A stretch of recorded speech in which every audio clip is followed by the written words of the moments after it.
welcome to Goddess Talk. This is episode 9, and I am so excited to introduce you to this very talented goddess we have on today. It is Renee Blair, and Renee has skyrocketed as a country newcomer and made the very prestigious list as CMT's Next Women of Country. So hi, Renee. Hi, thank you for having me. Thank you so much for being here. How is Nashville? Well, I'm actually finishing up quarantining down in Florida at the beach. My boyfriend and I rented a house for the month of May.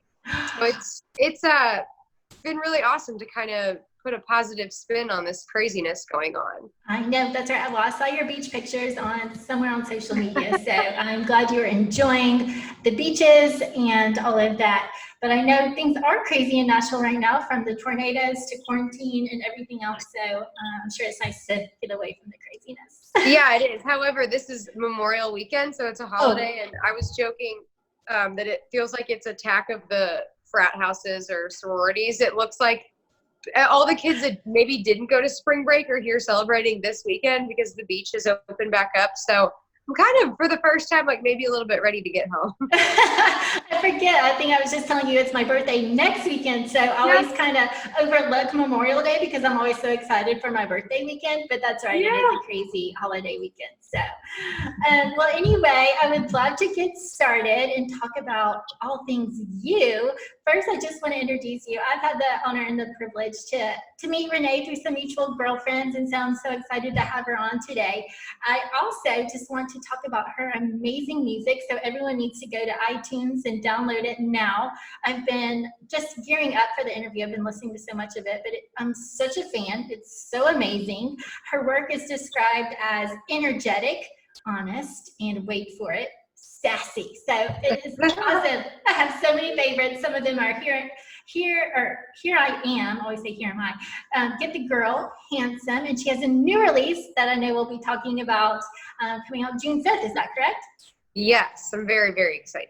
Wonderful. Well, we are going to talk all things country here in a second, but if this is your first time tuning into Goddess Talk, the intention of this platform is to inspire and empower women to claim your power, recognize your highest potential, and live your best goddess life, and also just to create a community that empowers all of us to grow faster together. So thank you again, Renee, for being here, and just tell us your story and all the things you're working on.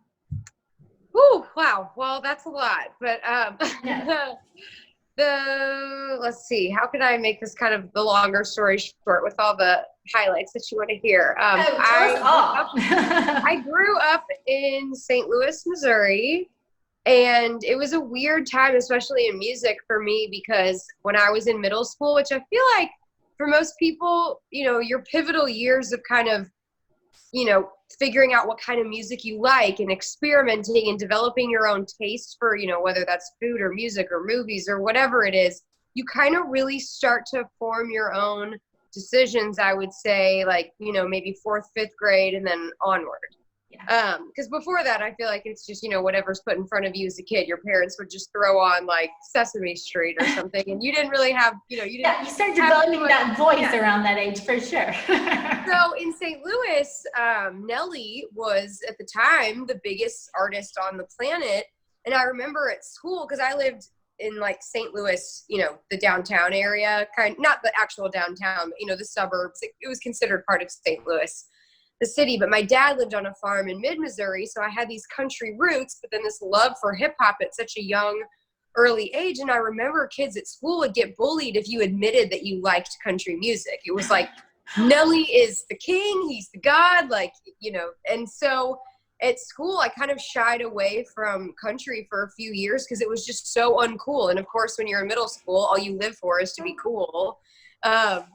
So then when I was a sophomore, I think, in high school, Carrie Underwood won American Idol, and for some reason it like opened up my country world again, because I just thought she had this real life Cinderella story, but it had to do with country music. And so a couple years later, I was 17 when I officially moved to Nashville, but I started going there about once a month when I was 15 for voice lessons. And my mom, had emailed an agent randomly that she found a address on this website for. And at the time he was starting a guy named Jason Aldean and myself.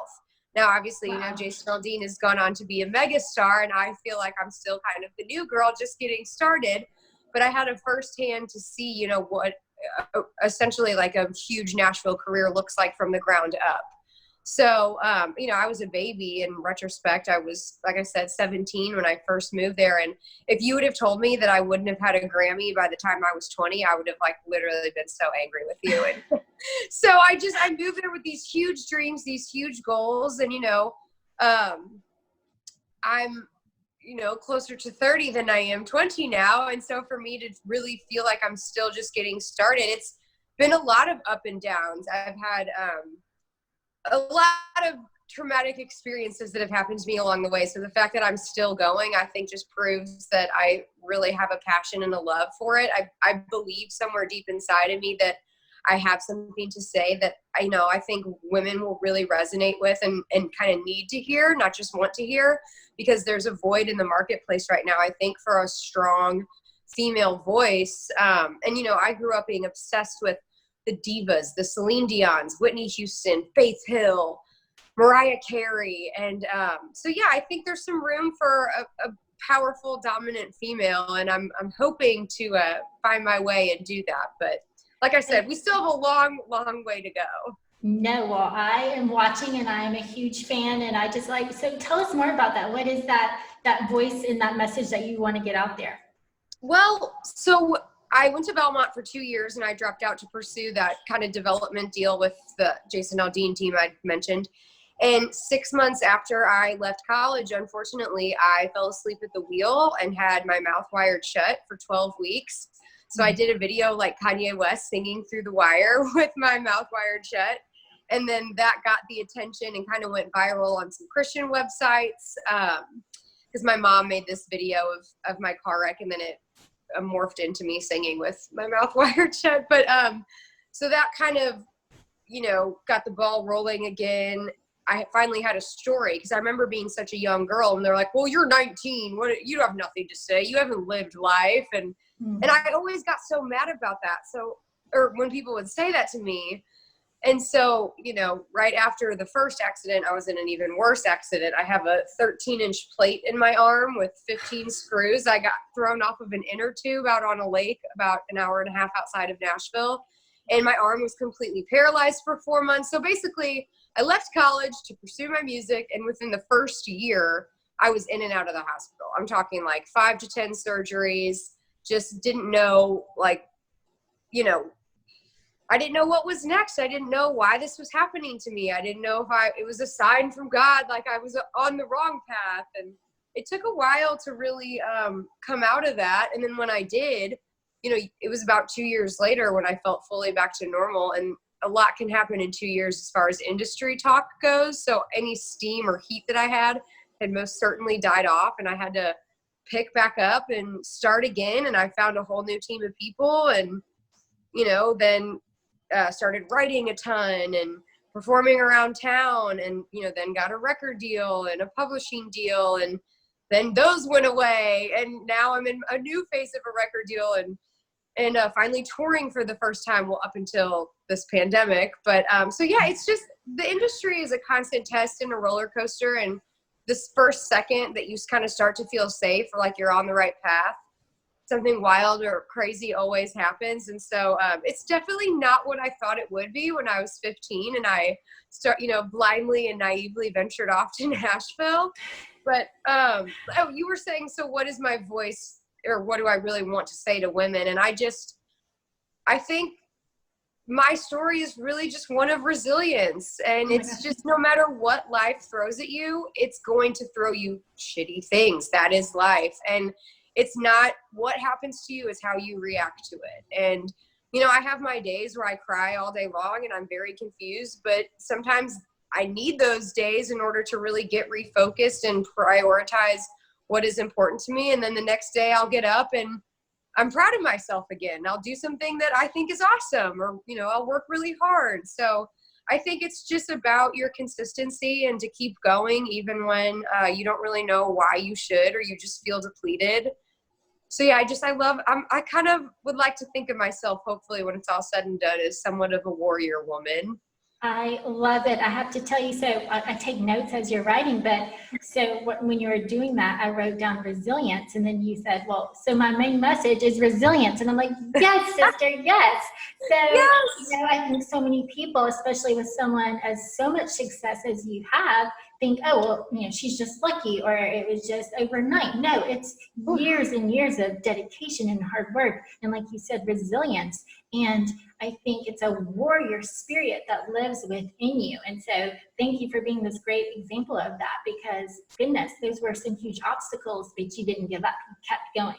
And so yes, warrior spirit, yes, you do have it. Goddess, warrior goddess.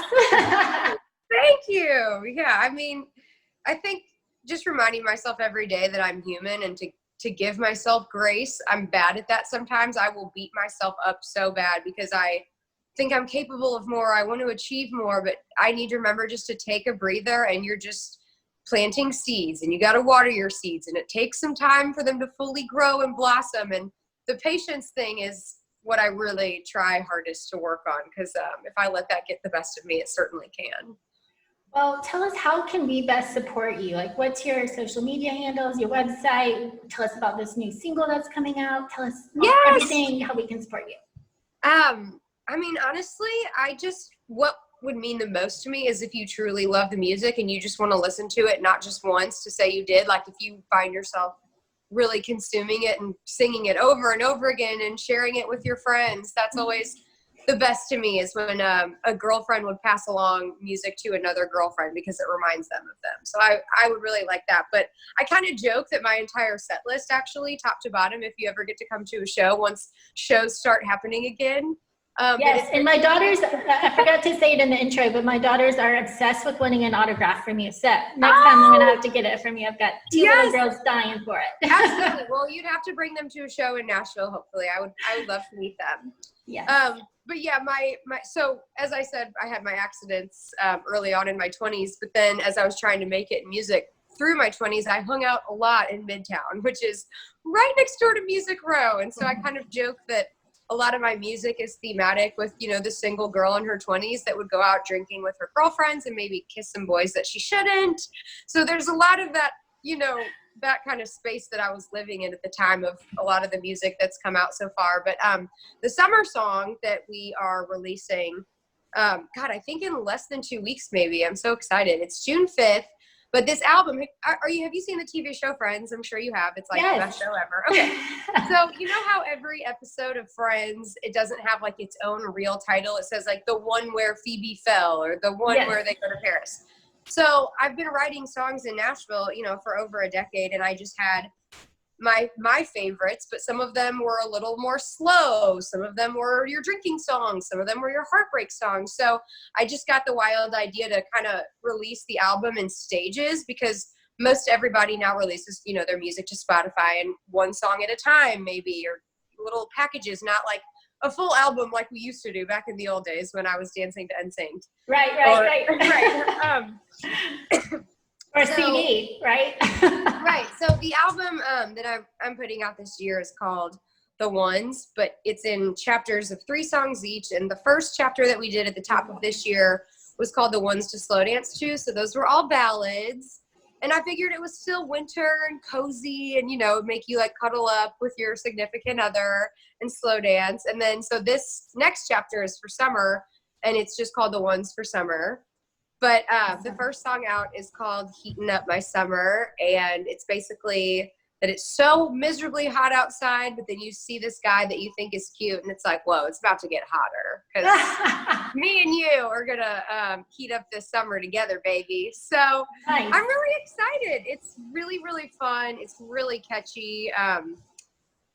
Yeah, I don't know. Every song I put out, I feel like I love it more and more. And then I just don't want to get too excited, but I think this one's going to be really big. I have a good feeling about it. Well, it sounds right up my alley, because I'm a single goddess here, so that sounds perfect. That might be my new summer theme song. Yes, especially, if you find a cute guy, I'll let you use this as your pickup line to him. I think it would work.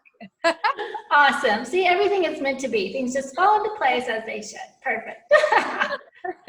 Well, I'm hoping, I don't know if it's possible, but maybe we can get like a sneak peek rendition. Yeah, I mean, I could send you guys a little clip or something if you'd want to post it at the end of this. Yeah, sure. Anything you want to send, or I can just post the name of the song, but that would be awesome.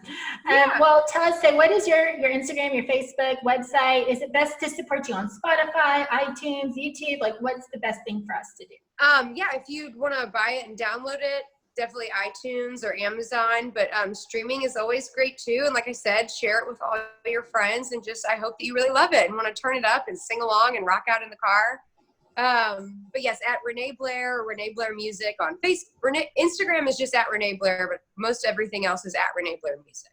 Awesome. Well, I will be sharing it for sure. So when you get all these tags from me, just know that's what I'm doing. Yes, awesome. Thank you so much. Well, yes, absolutely. I can't wait to hear it. I have the countdown to June 5th for sure. I think your daughters will actually really like this. It's really a fun one. Everybody I've sent it to so far says it kind of reminds them of Katy Perry "Teenage Dream," which is like one of the best songs of all time. So that's so exciting. Well, my oldest is 13 and she loves Get the Girl. She's like, this is so good. And I'm like, yes, it is. It's fantastic. That's the kind of guy awesome. you are. Yeah, tell her to share it with all of her friends. Yes, for sure. Well, through the empowerment coaching I do with women, I talk about the goddess mindset. So some of these questions I'm asking you are coming from that. So just to give you a little preface of what that looks like, the word goddess is actually spelled out into 7 teachings of the goddess mindset. So G is get out of your comfort zone. So I would love to know a time, and I know you've already told us about one, just moving to Nashville in general and all the things you've had to overcome. But was there another time where you really felt like, oh my gosh, where you kind of defeated fear? Because fear can paralyze us or it can catapult us. So what is a time where you really defeated that fear and got out of your comfort zone? And then ultimately the result? Actually, this past year was probably one of my toughest since I've moved to Nashville, because I was coming out of my dream record deal, my dream publishing deal with, this producer that has produced like the biggest artists arguably in country music in the last 5 to 10 years. We're talking like Casey Musgraves, Old Dominion, Sam Hunt. And so I was signed to him for publishing and production, but his life, took him to LA for a few months. And the people that when I first started there that were on the ground level, we were supposed to build this thing together. Their life, like I said, their life just kind of took them elsewhere. And I felt like I was on the lonely island. I had essentially a team of awesome people, but they weren't there. I don't know how to properly explain. It's like Hawaii is a part of America, but like it's way all by itself.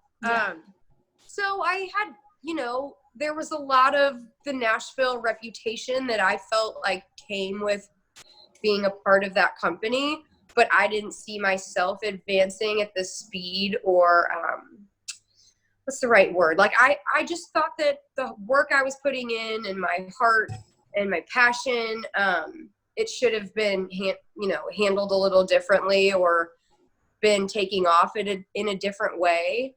And so I had to make the decision for the first time to actually like do a breakup. I don't do breakups. I've never broken up with a boy. I've never broken up with a company until this. And so I had to part ways with them, which was very defeating because I thought when I signed there, 2 or 3 years ago that I'd be a star and be headlining tours and have number one after number one after number one. And so to walk away from it, realizing that it didn't amount to what I thought it did, but also at the same time realizing that doesn't mean I failed.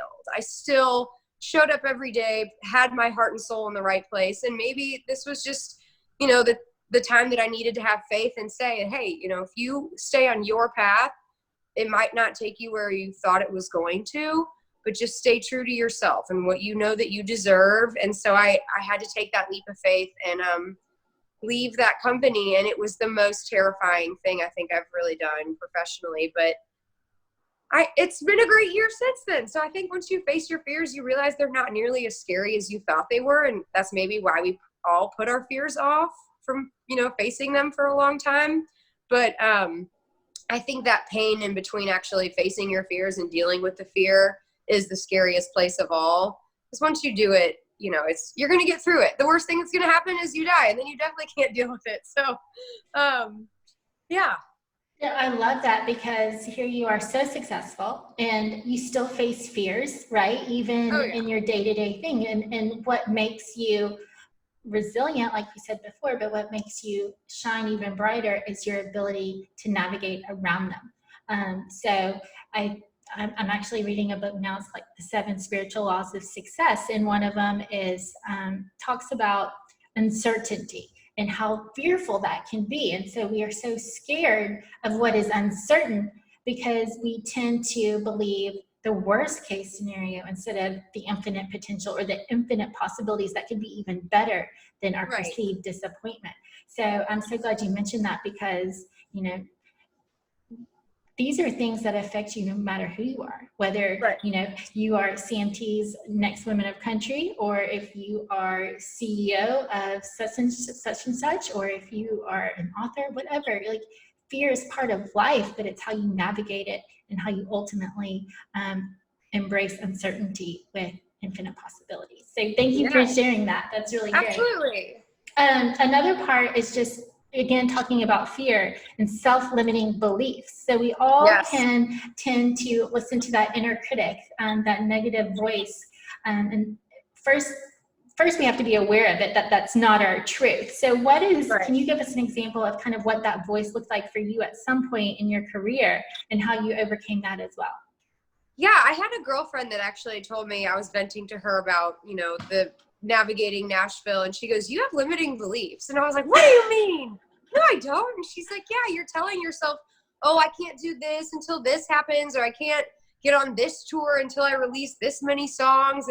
And she's like, you're telling yourself all these things that you can't do until something else gets into place, but there's so many other things you can do in the meantime that will help those other things like get even a boost or a push. So I think that's the thing, like you just said, is the uncertainty, knowing that there's an infinite number of possibilities of things that you can do instead of what you're keeping yourself from doing. That's just like one isolated example or thing. So, yeah, I mean, I think that I'm definitely guilty of that. And I do struggle with it because in the industry, I feel so held back like a horse with the reins for certain things. You know, they do say, don't have us come out by this amount of time, you lose heat here, or, you know, there's always an excuse of why something can't be done. So I've, you know, especially during quarantine, I have learned how to edit my own videos. And I don't have I don't have a label that's available to meet up on Music Row right now and get stuff filmed, or hair and makeup crew. And I've essentially, you know, had to learn how to do it myself, which makes me feel kind of pitiful because I obviously could have done it the whole time, but it took something like this to really get me to take that leap of faith, because I don't know how to, I'm not very tech savvy. So to actually get out of my comfort zone and like figure out how to edit a video, put words on it, speed stuff up, add filters, do this whole thing. It was terrifying, but I crushed it. I think I've gotten some really cool videos. You go, Goddess. Well, you said a couple of things, and one was, you know, your friend is calling you out saying you have self-limiting beliefs. That's hilarious, but I would bring it up today. But that's what we do. We walk around and we tell ourselves a story, and we get so encapsulated in it. It takes someone else being like, "No, you got this. You can do this. Claim your power, Goddess." You know, and so. You know, I'm so glad you brought that up, because we get stuck in our own stories. And that's why I'm so inspired to start this platform, is to hear your story of that. Like, even you, this country music goddess, does that. So, you know, how do we become more self-aware of what those stories that we're getting stuck in? And sometimes it's just talking to a friend or whatever it is, but just be aware of that inner critic and the story you get stuck in. I think it's definitely good to have some good girlfriends around you that will call you out on your BS. Like that is something that is priceless. You know, I have a few girlfriends that I'll call when I'm upset, and they'll shoot it to me straight. But I also, there was one other thing you had just said, that got me on a good point, and I just lost it. I know, I do it all the time. That's why I'm taking notes because I don't want to forget anything. Oh, it was okay. I remember you were saying something about being self-aware. Mm-hmm. And I, early on, especially through my accidents, I started reading a lot of, the Eckhart Tolle Power of Now, and just really wanting to get in touch with why I felt what I felt. Where did that come from? Like, what's going on inside of me? And there was I think maybe the documentary I Am, which is beautiful. If you haven't seen it, it's fantastic. But it said the key to unlocking your life is just asking yourself the right questions. And that one really hit me hard. It's, why do I love what I love? Why does this trigger me? Why is this my passion? What is keeping me going? Or what area of my life am I avoiding? And so, yeah, I think just asking yourself the right questions will help get you on a better path for sure. I love that. I had a goddess on, Kenebra, and we were talking about intuition, and I think that kind of followed, like, what is it that you want? And she's like, well, intuition starts with I, always asking, like, why is this important to me? I desire this. I want this. But you also got to create that space and that time to figure it out for yourself. Right. And not let, other people's beliefs or judgments affect what your path and your soul's journey. So yes, absolutely. Love it, love it, love it. Well, one other thing about the goddess mindset is how powerful standing in your truth is, because that can also be scary, because the world is filled with judgment and criticism and crazy circumstances. So I would love to know, one, do you write your music, and is that a way that you express your personal truth, or just like how in your life have you felt that you've had to stand in that and maybe the outcome from it? Yeah, writing, so I'm not the best at always talking about feelings, especially with men. I mean, I can do it to my friends all day long, but getting out my true feelings is sometimes really difficult. So writing helps me with that a lot, especially I think for the men in Nashville. Some of these guys that seem like they just sit and like drink beer or chew tobacco, they write the most beautiful romantic words I've ever heard. What? And it's so funny because they never say it out loud in a sentence, but when it has to do in song form and lyric, it blows my mind. But yeah, I think writing is definitely a way to get that out. The first song I ever put out was called Gotta Quit Drinking, and I joke at every show I love that song. Yes, I raise my hand like every night when I sing it, and I'm like, guys, this has got to quit drinking. Hold your drink up. Don't get confused. Like I do not have a drinking problem. I just had a problem when I drink. I texted boys that I shouldn't, because I'm in a very happy relationship now. But earlier in my 20s single girl days, that was my worst habit. And it happens. Girlfriends too. I swear, it's like once that second drink hits, your fingers just start getting loosey goosey, and you're, hey, how are you? What are you doing? And so writing about that, a lot of girls come up to me at shows, it's funny, I'll announce the song and I'll see a group of girls all start pointing to one of their friends in the group, being like, she does it, she's the drug It's tester. her. Yeah. So, I think for me as a writer, I try really, really hard to write whatever I'm going through or whatever I need to hear. Like, if I'm sad, what kind of song do I want to turn on, or what do I want that artist to be saying to me to help me get through it? So I kind of feel like it's my responsibility to write my truths and my mistakes and all the crazy stuff that happens in my life. No, well, I felt that in your songs. That's why I wanted to ask you, because they're so real. Like, I'm like, yeah, I've still been in that exact moment with all of your songs. And so I was curious, like, who are you working with? Or it's got to be another female, because it's just hits home way too much. So, well, so the last music I've actually put out, my boyfriend and I, we met on a blind write. The publishing company I was with, the first write that they ever set me up on was with him. And then we started dating like about a year or so after. But now we write and produce my music together. But he's pretty amazing. He is a big songwriter and producer. And you've definitely heard his songs all over the radio if you listen to country radio. So I won't brag on him too much. But a lot of why I think my music sounds the way it does, I have to credit it to him, because he's a beast. He's pretty amazing. That is awesome. Yes, brag away. We want to know about him too. So yeah, he's a lucky guy. He's pretty lucky, but I have to say I'm lucky as well. We just got a dog in the fall together, and now, like I said, we're at the beach, so it's pretty nice. but it's really fun to create with him. I mean, I think he's got a really high bar of what he thinks is a good song. He's really critical. So I definitely, it's funny. I tell him that when we were writing together before we started dating, I would go in and I would crush it because I was trying to impress him. And now I live with him and I know how good he is that I get way more nervous now. Because I see, so funny. yeah, like really behind the scenes, like how critical and tough he is. And so it makes me a little more nervous sometimes, which is so, you would think it'd be the exact opposite way.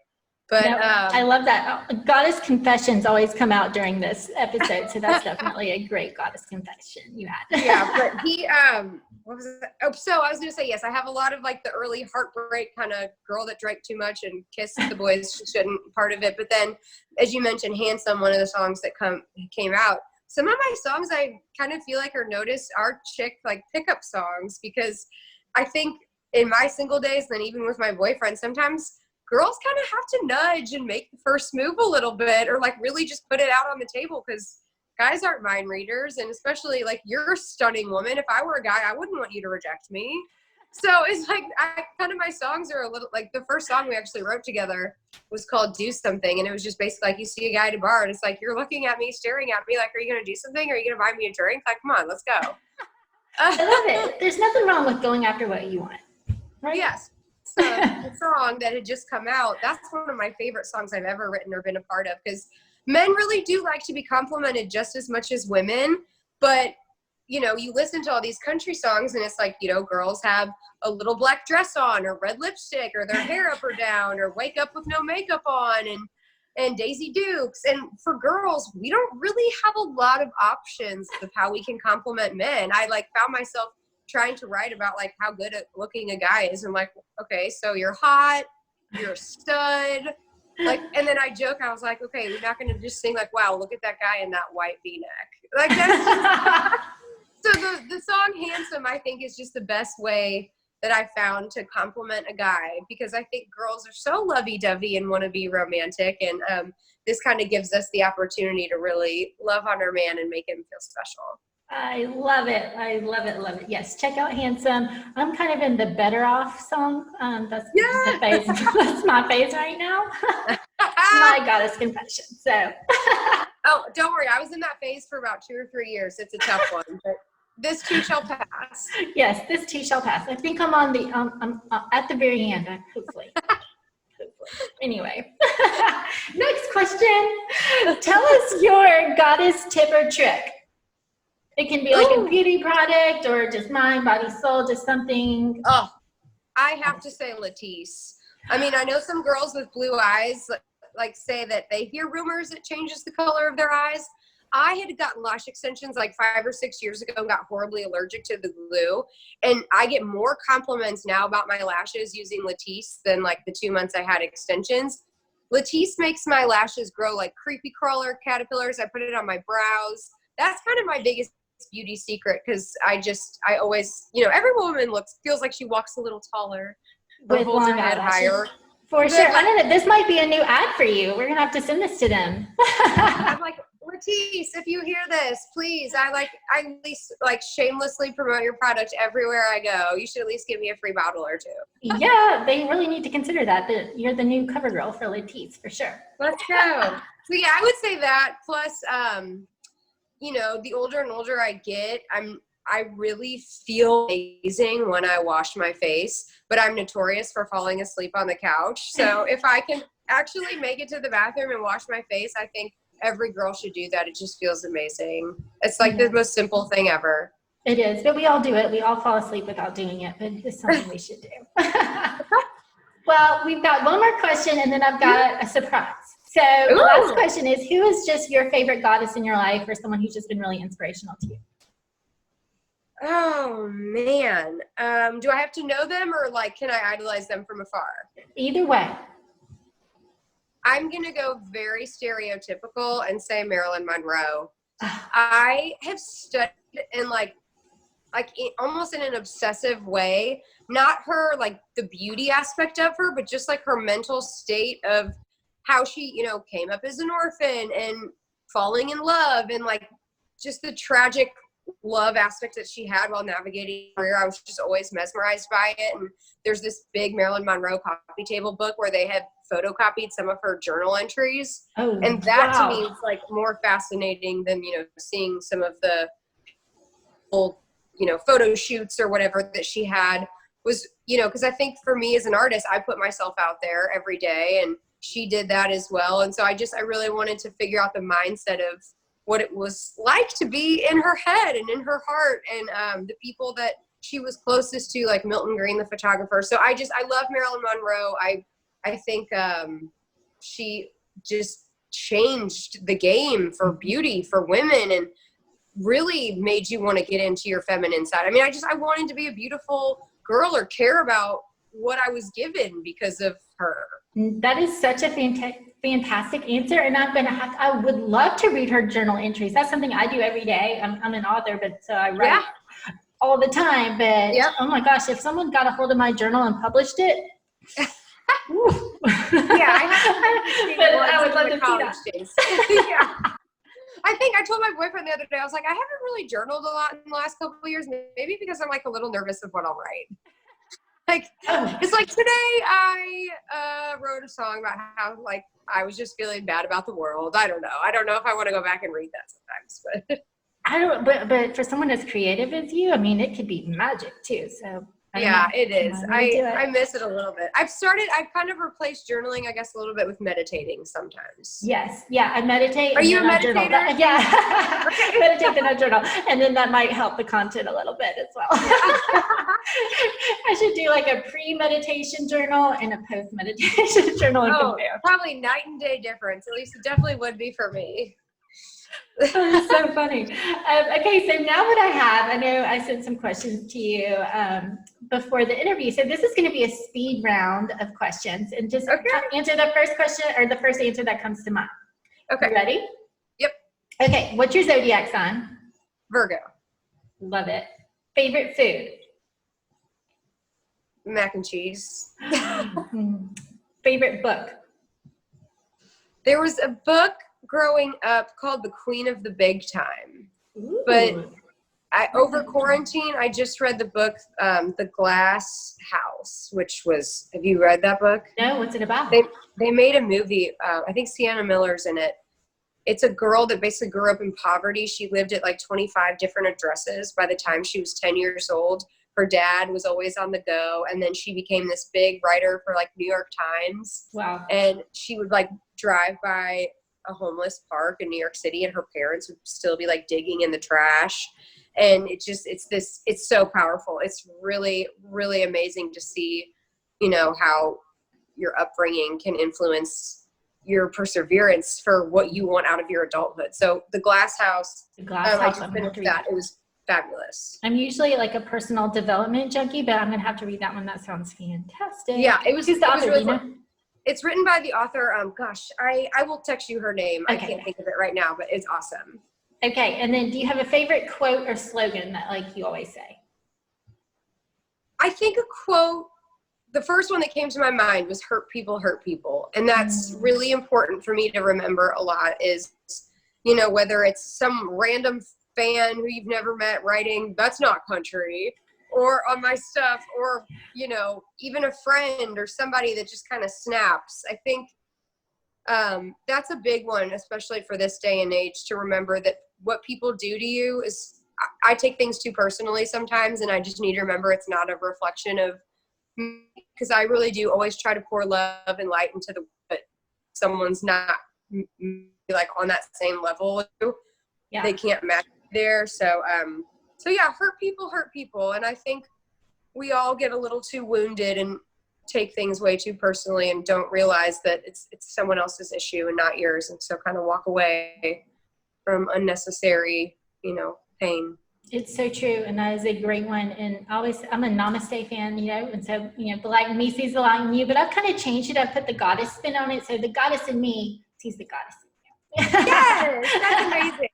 I love that. Okay, so this is a good one. A guilty pleasure.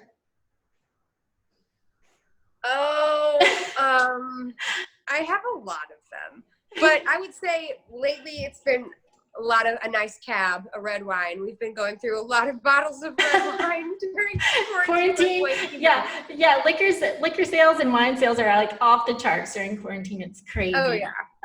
Okay. Yeah. And I don't want to offend your boyfriend here, but celebrity crush. Ooh. Well, I don't know right now. I know like forever and always Ryan Gosling, just because The Notebook can never be beat.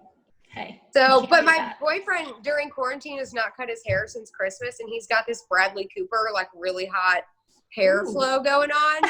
So, yeah, no, but I think I would probably say Ryan Gosling is the GOAT of hot boys. That's a great answer. What more can you say about that? And then most used emoji. I think the one where your hands are by the face, like a Someone smile. else said that. Yeah, that's been a popular answer. So that's great. I love that one. It's like a hug. I love you, but I'm blushing, but I'm it's perfect. It's blushing. It's like humble but sweet. Yeah. But still, I love it too. And then last but not least, your just final advice to all the amazing goddess women out there. Oh, just pour love into yourself. I think it's important to find something every day that you can do just for you that literally just makes you happy. You know, I think there's a Pinterest thing that I've seen before, whether that's have, a cup of tea or go for like a 10-minute walk or whatever it is, wash your face. I think just pour love onto yourself, because life can always, be difficult sometimes, or not where you want it thought it would be, where you think it should be. And so, I think we could all pour some love into ourselves. That can't do anybody any bad. So that would be my advice. Definitely. Self-love is not selfish. That's a big deal. Self-love is not selfish. Well, thank you so much for being here. That was amazing. Thank you for your time. Thank you for your wisdom and your story and all the amazing things you're doing.